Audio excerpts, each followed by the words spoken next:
Fraud call दिल छू लेने वाली कहानी। हेलो पहचाना। व्हाट्सएप पर एक नंबर से मैसेज आया। देख राज ने उत्सुकता से प्रोफाइल पिक देखी। एक खूबसूरत चेहरा, हाथों से ढका सा, और साथ ही स्टेटस भी शानदार। जरूरी तो नहीं हर चाहत का मतलब इश्क हो, कभी कभी अनजान रिश्तों के लिए भी दिल बेचैन हो जाता है। राज ने तुरंत पूछा, हु आर यू? क्या मैं आपको जानता हूँ? जानते नहीं तो जान लीजिए। वैसे भी मैं आपकी जिंदगी में हलचल मचाने आई हूँ। यानी आप कहना चाहती हैं कि आप मेरी जिंदगी में आ चुकी हैं? ऐसा कब हुआ? राज ने पूछा। अभी इसी पल, जब आपने मेरे बारे में पूछा। राज समझ गया था कि लड़की काफी स्मार्ट है और तेज भी। राज ने चुप रहना ही बेहतर समझा। तभी फिर मैसेज आया। देखकर राज इग्नोर नहीं कर सका। क्या बात है, हमसे बातें करना आपको अच्छा नहीं लग रहा क्या? ये तो मैंने नहीं कहा, राज ने तुरंत जवाब दिया। तो फिर ठीक है, हम समझ लें कि आपको मुझसे बात करना अच्छा लग रहा है। हाँ, यही समझ लो, मगर मुझे भी तो पता चले कि आप हैं कौन। इतनी भी क्या जल्दी है, आराम से बताऊंगी। लड़की ने स्माइली भेजी तो राज का दिल होले से धड़कने लगा। राज सोचने में डूब गया कि ये लड़की अजनबी है या उसे पहले से जानती है। कहीं कोई कॉलेज की पुरानी दोस्त तो नहीं जो मजे लेने के लिए उसे मैसेज भेज रही हो। मुश्किल ये थी कि फोटो में चेहरा भी पूरा नजर नहीं आ रहा था। तभी राज का मोबाइल बज उठा। कहीं वही तो नहीं? राज ने लपक कर फोन उठाया, लेकिन बीबी का नंबर देखकर उसका मुंह बन गया और तुरंत राज ने फोन कट कर दिया। 10 सेकंड भी नहीं गुजरे कि फिर से फोन आ गया। झल्लाते हुए राज ने फोन उठाया। यार 10 मिनट बाद बात करना, अभी मैं मीटिंग में हूँ। ऐसी क्या आफत आ गई जो कॉल पर कॉल किए जा रही हो? बीबी यानी सुमन हमेशा की तरह चिढ़ गई। ये क्या तरीका है बीबी से बात करने का? अगर पहली कॉल ही उठा लेते तो दूसरी बार कॉल करने की जरूरत ही नहीं पड़ती। पर आधे घंटे पहले भी तो फोन किया था ना तुमने, और मैंने बात भी कर ली थी। अब फिर से डिस्टर्ब क्यों कर रही हो? देख रही हूँ अब तुम्हें मेरा फोन उठाना भी भारी लगने लगा है। एक समय था जब मेरी हर एक कॉल के इंतजार में तुम खाना पीना भी भूल जाते थे। प्लीज सुमन, समझा करो, मैं यहाँ काम करने आया हूँ, तुम्हारा लेक्चर सुनने नहीं। उधर से फोन कट चुका था। राज सिर पकड़कर बैठ गया। कभी कभी रिश्ते भी भार बन जाते हैं जिन्हें ढोना मजबूरी का सबब बन जाता है, और कुछ नए रिश्ते अजनबी होकर भी अपनों से प्यारे लगने लगते हैं। जब अपनों की बातें मन को परेशान करने लगती हैं, उस वक्त मरहम की तरह किसी अजनबी का साथ जिंदगी में नया उत्साह और जीने की वजह बन जाता है। ऐसा नहीं है कि राज अपनी बीवी से प्यार नहीं करता, मगर कई बार रिश्तों में ऐसे मोड़ आते हैं जब जरूरत से ज्यादा दखलंदाजी बुरी लगने लगती है। प्यार अच्छा है, मगर पजेसिवनेस नहीं, हद से ज्यादा पजेसिवनेस बंधन लगने लगती है, तब रिश्ते भार बन जाते हैं और मन में खालीपन घर कर जाता है। राज की जिंदगी में भी कुछ ऐसा ही दौर आया था, और इस खालीपन को भरने के लिहाज से उस अजनबी लड़की का दखल राज को भाने लगा था। जिंदगी में एक नया अध्याय जुड़ने लगा था। नई ख्वाहिशों की आंच मन में अजीब सी बेचैनी पैदा कर रही थी। एक बार फिर से जिंदगी के प्रति मेरा रुझान बढ़ने लगा। राज के दिलो दिमाग में बार बार उसी लड़की का ख्याल उमड़ा कि कब उस लड़की का मैसेज आए और धड़कनों को बहकने का मौका मिले। हेलो, क्या सोच रहे हो? अचानक फिर से आए उस लड़की के मैसेज ने राज के होठों पर मुस्कान बिखेर दी। बस तुम्हें ही याद कर रहा था। हाँ, वह तो मैं जानती हूँ, मैं हूँ ही ऐसी बला जो एक बार जिंदगी में आ जाए तो फिर दिल से नहीं जाती। राज ये सुनकर हंस पड़ा था। कितनी सहज और मजेदार बातें करती हो। मैंने फिर पूछा, इस बला का कोई नाम तो होगा? हाँ, मेरा नाम कल्पना है। नाम बताने के साथ ही उसने एक खूबसूरत सी शायरी भेजी। हंसी जज्बातों से लबरेज ये शायरी राज के कई दफा पढ़ी और फिर शायरी का जवाब शायरी से ही देने लगा। सालों पहले राज शायरियां लिखा करता था। कल्पना की वजह से आज फिर से राज का ये पेशन जिंदा हो गया था। देर तक वो दोनों चैटिंग करते रहे। राज को ऐसा लगा जैसे उसका मन बिल्कुल हल्का हो गया हो। उस लड़की की बातें राज के मन को छूने लगी थी।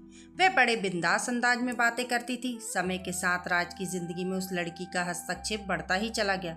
रोज राज की सुबह की शुरुआत उसके एक प्यारे से मैसेज से होती थी। कभी कभी वे बहुत अजीब मैसेज भेजती।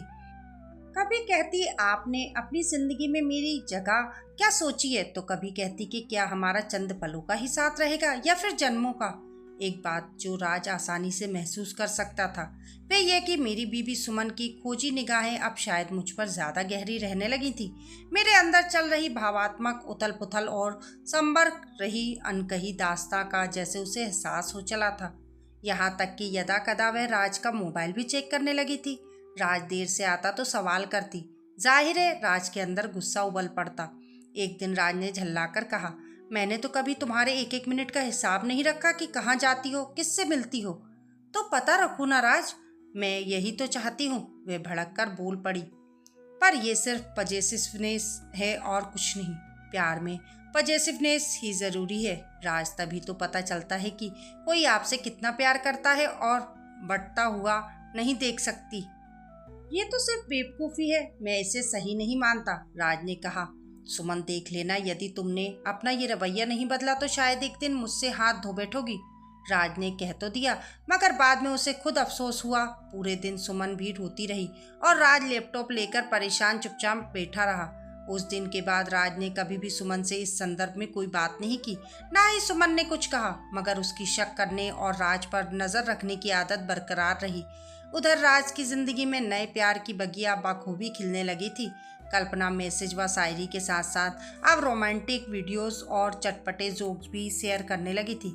कभी कभी राज को उलझन महसूस होती कि मैं इन्हें देखते वक्त इतना घबराया हुआ सा क्यों रहता हूँ, निश्चिंत होकर इनका आनंद क्यों नहीं उठा पाता।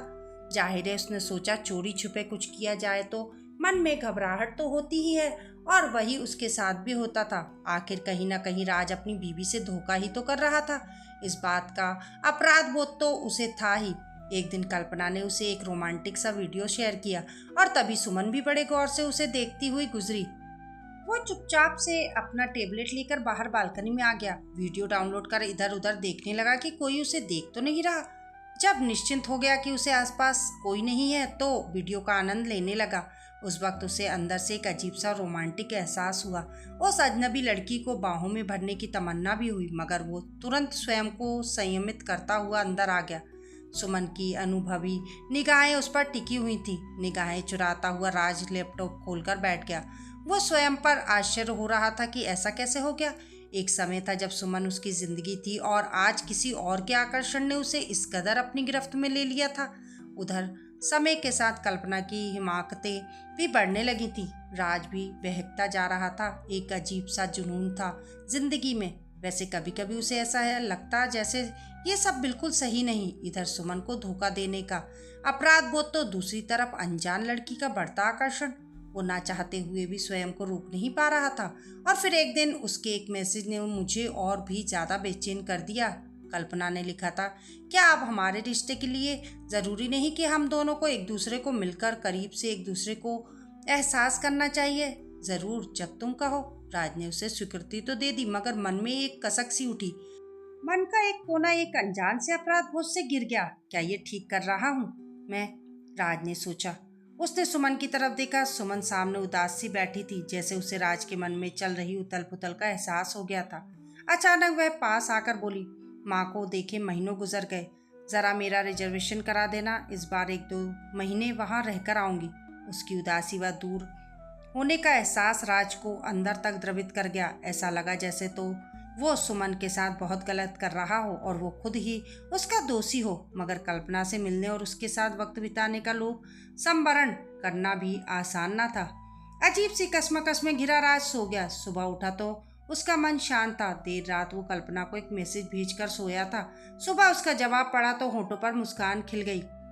थोड़े गर्म कपड़े पहनकर राज मॉर्निंग वॉक पर निकल गया। लौटकर कमरे में आया तो देखा सुमन बिस्तर पर नहीं है। घर में कहीं भी नजर नहीं आई। थोड़ा परेशान सा राज सुमन को छत पर देखने गया तो पाया एक कोने में चुपचाप खड़ी हुए उगते सूरज की तरफ एकटक देख रही थी। उसने उसे पीछे से बाहों में भर लिया। उसने मेरी तरफ चेहरा किया तो राज ये देखकर विचलित हो उठा कि उसकी आंखों में आंसू निकल रहे थे। तो उसने प्रश्नवाचक नजरों से उसकी तरफ देखा तो वह सीने से लग गई। I love you Raj. I know dear, but क्या हुआ तुम्हें? अचानक रोती रोती वह हंस पड़ी। तुम्हें तो ठीक से बेवफाई करना भी नहीं आती क्या? उसने चौंक कर उसकी ओर देखा। अपनी महबूबा को भला ऐसे मैसेज किए जाते? कल रात क्या मैसेज भेजा था तुमने? तुमने लिखा था, डियर कल्पना, जिंदगी हमें बहुत से मौके देती है नई खुशियां पाने के, जीवन में नए रंग भरने के, मगर वे खुशियां तभी तक जायज हैं जब तक उन्हें किसी और के आंसुओं के रास्ते से ना गुजरना पड़े। किसी को दर्द देकर पाई गई खुशी की कोई अहमियत नहीं। प्यार पाने का नहीं, बस महसूस करने का नाम है। मैंने तुम्हारे लिए प्यार महसूस किया, मगर उसे पाने की जिद नहीं कर सकता, क्योंकि मैं अपनी बीवी को धोखा नहीं दे सकता। तुम मेरे हृदय में खुशी बनकर रहोगी, मगर तुम्हें अपने अंतस की पीड़ा नहीं बनने दूंगा। तुमसे मिलने का फैसला मैंने प्यार के आवेग में लिया था, मगर अब दिल की सुनकर तुमसे सिर्फ इतना कहना चाहता हूँ कि रिश्तों में सीमा समझना जरूरी है। हम कभी नहीं मिलेंगे। आई थिंक तुम मेरी मजबूरी समझोगी और खुद भी मेरी वजह से कभी दुखी नहीं रहोगी। Keep smiling. राज ने चौंकते हुए पूछा, पर ये सब तुम्हें कैसे पता? क्योंकि तुम्हारी कल्पना भी मैं हूँ और सुमन भी, कहकर सुमन मुस्कुराते हुए एक दूसरे के गले लग गए और राज ने भी पूरी मजबूती के साथ उसे बाहों में भर लिया। आज राज को अपना मन बहुत हल्का महसूस हो रहा था। बेवफाई के इल्जाम से आजाद जो हो गया था वो। दोस्तों, आप लोगों की इस कहानी के बारे में क्या राय है? हमें कमेंट करके जरूर बताइए। कहानी पसंद आने पर लाइक और शेयर करें। ऐसी ही अच्छी अच्छी कहानियों के लिए चैनल को सब्सक्राइब करना ना भूलें। मिलते हैं फिर एक नई कहानी के साथ। तब तक के लिए नमस्कार।